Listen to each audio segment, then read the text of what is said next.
신정고등학교 학생 여러분들, 중간고사 보느라 수고 많았습니다. 선생님은 곧 인천국제공항으로 출발하는데요. 잠시 후 선생님은 에어부산 항공을 타고 일본으로 출발합니다. 한국과 일본은 역사적으로 오랜 기간 동안 서로 교류하였는데요. 이번 탐방은 한일 교류사를 중심으로 일본 내 문화유산을 방문하고자 합니다. 지우스님과 함께하는 역사문화 탐방.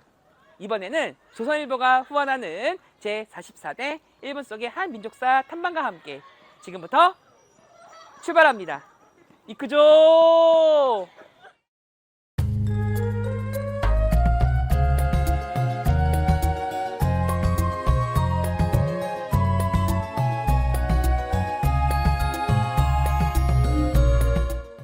여러분들은 우리나라 삼국 역사를 잘 기억하고 있나요?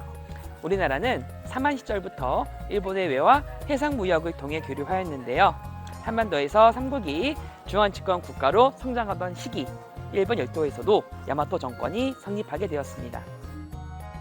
한반도에서 일본 열도로 이동한 사람들을 도웨이인이라고 합니다. 일본 열도의 국가 발전에 기여한 도웨이인을 통해 4세기 무렵 야마토 정권은 나라 지역을 중심으로 주변을 통합하였고요. 호족 연합체였던 야마토 정권은 6세기 때 크게 발전하여 소가시, 모노노베 시들은 귀족으로 성장하기도 하였습니다. 이곳은 아스카테라인데요. 당시 일본 조정의 실세였던 소가노 우마코는 권력을 확립한 다음 모노노베노 모리야를 타도하고 백제의 스님과 박사, 장인들을 불러 지은 사찰이 일본 최초의 본격적인 사찰인 아스카테라였습니다. 일본 고대사에서 이 사람을 빼놓고서는 역사를 얘기할 수 없습니다. 바로 쇼토쿠 대자인데요. 6세기 말 섭정이었던 쇼토쿠 대자는 중국과 한번으로부터 불교와 유학을 수용하였고 율령체제를 도입하여 중앙집권을 강화하고자 하였습니다.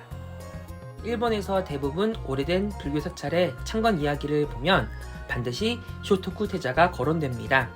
선생님이 도착한 이곳은 시텐노지인데요. 쇼토쿠 대자는 앞서 소개한 소가노 우마코를 도우며 전쟁에서 승리한다면 사천왕상을 건립하겠다고 하였는데요. 그렇게 건립된 사찰이 현존하는 가장 오래된 사찰인 시텐노지입니다.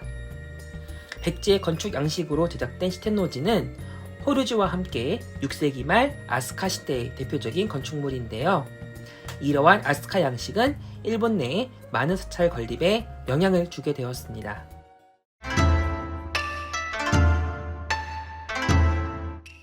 선생님이 도착한 이곳은 아스카의 다카마스 고분입니다.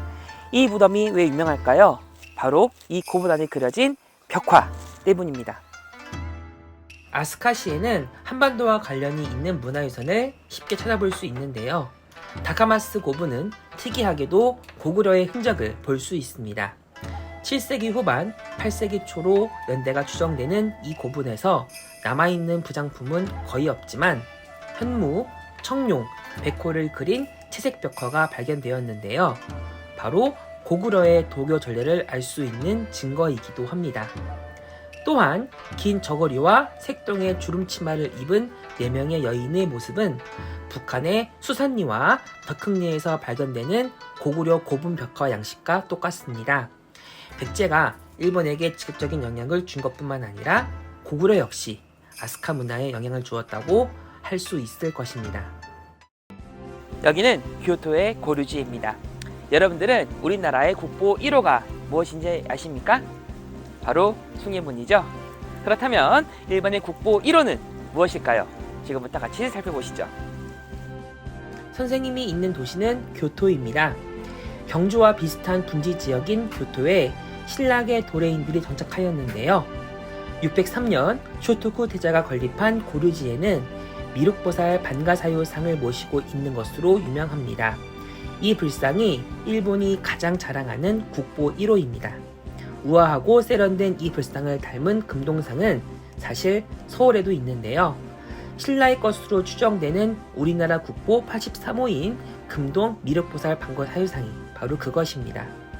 또한 고류사의 불상은 적송 소나무로 만들어졌는데 이 적송의 원산지가 옛 신라 땅인 경상북도 봉화군으로 밝혀졌습니다. 따라서 이 고류지는 신라와 일본의 긴밀한 교류를 알 수 있는 현장이었던 것입니다.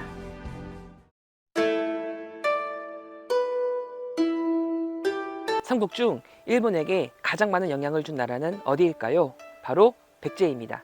특히 이곳 후나야마 고분의 부장품은 무령왕릉과 흡사한 것으로 유명합니다. 아스카 시대에 축조된 무덤 양식은 전방 후원분입니다. 마치 피아노의 열쇠 구멍과 흡사한 모습인데요.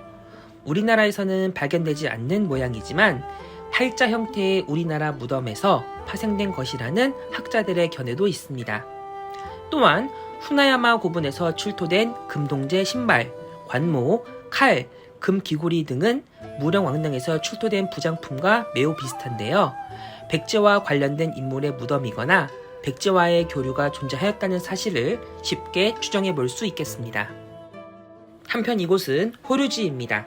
현존하는 세계 최대의 목조 건축물로 유명한 호류지는 유네스코 세계문화유산이기도 합니다.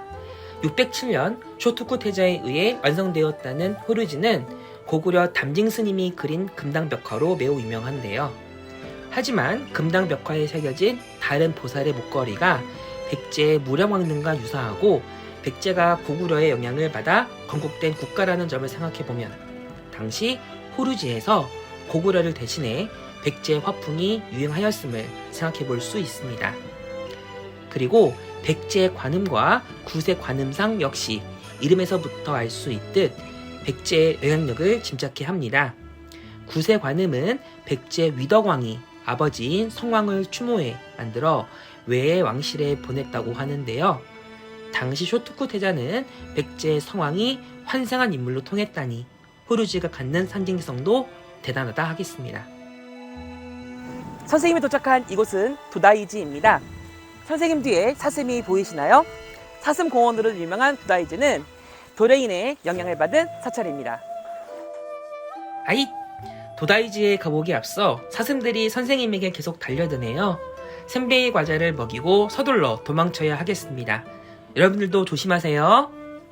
한편 도다이지는 단열 규모로 세계에서 가장 큰 목조 건축물입니다. 대불전 안에 안치된 청동대불 역시 세계 최대라고 하는데요. 나라 시대에 창건된 도다이지는 당시 적대 국가였던 신라의 국력을 과시할 목적과 함께 쇼무천왕의 관심을 받아 건립되었습니다.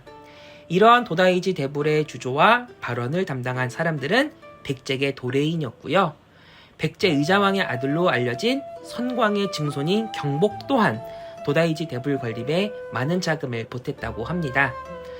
한국사 교과서에서도 소개되고 있는 신라 민정문서 역시 도다이지 옆 쇼소인회에 보관되고 있는 사실은 여러분들도 잘 알고 있죠? 나라 사슴공원과 도다이지는 우리나라 역사의 숨결을 가까이에서 느낄 수 있는 현장입니다. 한편 선생님은 다자이유 정청터에 와 있습니다. 백제 멸망 이후 백제 부흥운동 세력과 외연합군은 백강에서 나당연합군에 맞섰는데요. 당시 400여 척의 배와 27,000여 명이 승선한 대규모의 군대가 동원되었다고 하니 당시 백강전투의 국제적 양상을 미루어 짐작해 볼 수 있습니다.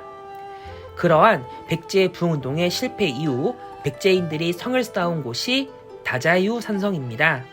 이처럼 과거의 백제와 일본이 긴밀한 관계로 교류했던 것과 같이 앞으로 한국과 일본 역시 설린 우호 관계로 형성될 것을 기대합니다.